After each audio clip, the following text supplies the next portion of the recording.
we are going to check in now with Sarah. What has she done with her bedroom challenge? Let's take a look. Thanks, Betty. Thank you. This is stunning. You already gave us the sneak peek that this was going to be very much inspired by where you grew up, which is East Coast. I see the blue and I see the water in all of this. For sure. I can't help myself when I design a space. I'm always influenced by the ocean. It's just the way I grew up. It's my happy place. Yes. The color scheme is beautiful. Yeah, I think every room in my house is inspired by that. Absolutely. Beautiful pastels. Okay, so walk us through everything. Okay. To me, the first thing I notice is the wall, actually, the art. Exactly. And you know what? One thing I want to say, too, though, is when you have a bedroom, if you have great bones, if you have really comfortable mattress, great basic bedding, beautiful, you know, footboard, headboard, and side tables, it's easy to switch up the look because you've got those great neutrals, great basics to work with. And then, yeah, to amp it up, I went with art. And art for me is one of the most important pieces that you choose for any space. And you're basically wearing that painting on your skirt. Kind of. I mean, it's totally you.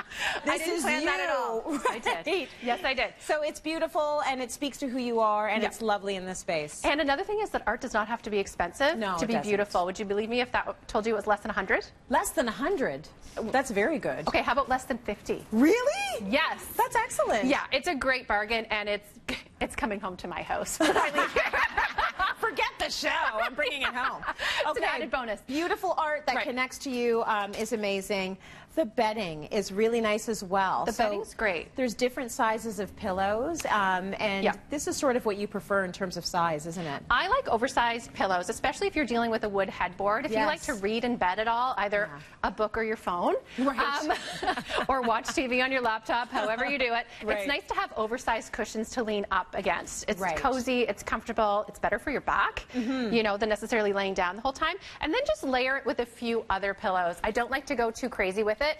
I don't want to spend a half an hour making my bed every morning. I know. And I don't want to trip over them in the middle of the night if I have to get up. Yes. Because that's a real possibility with me. I'm incredibly clumsy, so I like to keep the floor clear.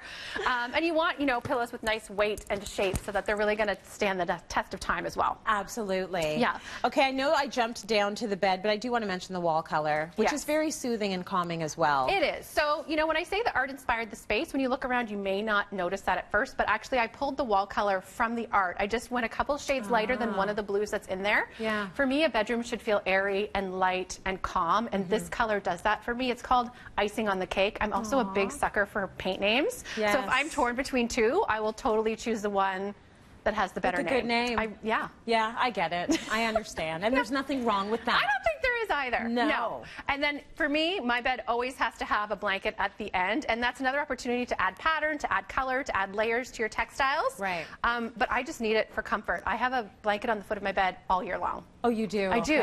Yeah. And are you one of those people, because it doesn't matter for me how hot it is, I have to have something covering my body. Oh, me too. When I sleep. Yeah. I don't know how people can do like the starfish with no blanket and like, I don't know. That's just not me. So you always have a blanket. I feel safer under blankets. Me too. I know it doesn't make any sense, but I feel secure and safe. And it can be sweltering. Yeah. Right? Yeah. Yeah, I know. Okay, so beautiful bed space. Is there anything else you added to this that we haven't touched on? I mean, these, the lighting fixtures. Swapped out the light fixtures. Yeah. I like really soft lighting in a bedroom, so lamps to me are a must. I love the combo here of the white with the gold finish. Again, it feels beachy and coastal to me without feeling themey. Absolutely. And then think about the function of your bedside table. So next to you there's that little tray. Yep. And I don't know about you, but half the time when I get into bed at night, I forget to take off my jewelry. Right. And I don't want to. Really? Yes. Okay, I'm one of those people that walks through my front door and takes off everything. So, work's over, earrings off.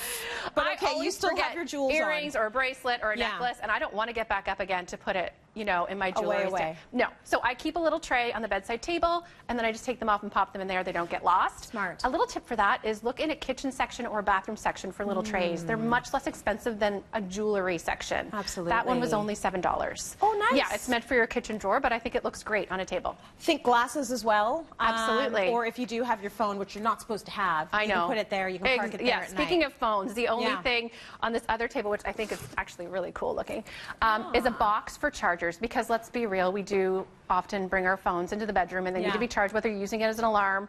But it's nice to have a little container to stick those chargers in when they're not being used. You're not just surrounded by cords, because I find that just gives a lot of visual clutter. Yeah. So just something like that on a bedside table, you can tuck those away when they're not in use. Yeah, it's gross to see all the cords, and also it doesn't feel very calming, does it? No, right? not at all. And your bedroom should be calming. Okay, so I want to remind people what this space looked like when you started with it, because it is a design challenge. Take a look at the before. So it was a fine bedroom, you know, nothing wrong with it, but just really plain. And you can see that Sarah has really added some beautiful, calm personality. The most important thing about this whole thing is that it speaks to who you are, and your space always should. Absolutely. If you can.